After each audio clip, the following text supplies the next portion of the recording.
Here's a crazy story. So this is back before I met anybody, any celebrities who really was in the mix. My brother invited me to a party. It was actually another after Grammy party for the Outkast. And so I got there, and at that time I had like a mohawk. So my brother was like, you can't go to this party looking crazy, all rowdy. You got to switch steez up a little bit. So he gave me a hat, threw a hat on. And I got there, and I saw Fred Durst from Limp Bizkit. I saw Christina Aguilera. I saw all kind of celebrities. I was like, sheesh. And this is the first time me really meeting celebrities, so I was just kind of like blown away. So I got in there, I saw Outkast, I saw everybody, so everybody and mom was there, even Patti LaBelle. So I get in the party, and I'm saying to myself, I saw Jessica Simpson, everything. So I saw Lindsay Lohan, and I says, you can do one or two things right now, Charm. Either you can tell everybody you went to the party and you saw Lindsay Lohan, or you went to the party and you hollered at Lindsay Lohan. So I said, if you're a real nigga, you better show him you real and go do it. So I sat back a little second, I walked up to her and I said, hey, what's up? And she turned around and she looked me like in the face and she says, what's up? I said, you wanna dance? And she says, yeah. So she went to go to the dance floor and she danced with me for 2 songs. And I'll never forget, it was right when Outkast put out that song Roses. I didn't have a phone on me at the time. I had this little Nextel chirp, but I didn't have it on me.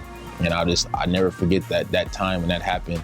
That was like probably like 6 months after she started dating that dude from the 70s show, and I always thought like I maybe had a chance with dating her or something like that, because she danced with me. I was like, but it never popped off. But that was something I'll never forget, like dancing with Lindsay Lohan. And yeah, she's danced like a regular white girl, but I was out here trying to live that life.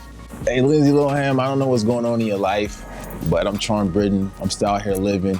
If you got free time in your schedule, I'll come to LA, Hollywood, swoop you up, take you out, show you a good time on some cool shit, you know what I mean? It's all love, you know what I mean? I got a crazy studio moment when I was in the studio with Puff Daddy, when he dropped his last project, and I was able to be in the studio with him and Stevie J and Justin Combs. Shout out to Justin Combs. And I was able to actually hear his new project that he was putting together, and just how crazy the studio and how he had all these different like people that was playing live instruments, and how much he had going on, how much feeling that he had in that room. Then just to sit back and watch the legend like Puffy, like I'm sitting here watching Puffy, trying to be very low key with the Snapchats on the side because I didn't want to get kicked out. But I was like, if I don't show nobody I'm in this freaking studio with Diddy, it never happened. But yeah, I was just able there just experience that. It's like, this is a legend. You know what I'm saying? That's just crazy. Like, he worked with Biggie. So yeah, I got a chance to peep out a couple of his records. And then I was actually able to be in one of his music videos, the one he did featuring Pharrell. I think it was Get Loose. I was actually able to be in that music video. So just being part of all that was crazy. That was a real crazy experience. When I sat and watched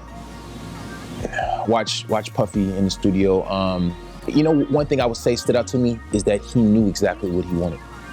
I don't care when nobody else, they said, like this, do it like this, or do it like that. He knew what he came in that studio for. And he kept, even if the musician that did it a certain kind of way, no, let's do it like this, do it like this. So he was so precise, and really, really in the back of his mind, he knew exactly what he was looking for. Couldn't nobody else tell him, let's do it like that. You know what I mean? They might throw something in there, he'd be like, okay, yeah, I like that too. But he knew what he came in there to get and what he was listening for, what he was coming for. So I respected that, and that was something that I always be in tune with yourself. I just have noticed about women in the industry, we're so nasty to each other. It's crazy. We are so catty because we're in a male-dominated industry and we think that we're the enemy, and that's stupid. Literally, we go to this place called Nobu. It was mad wild because he had like this whole reservation and he had his own separate menu. So as I walk into Nobu, I'm tripping out because I'm like, the only time I've ever heard Nobu was on a Drake line.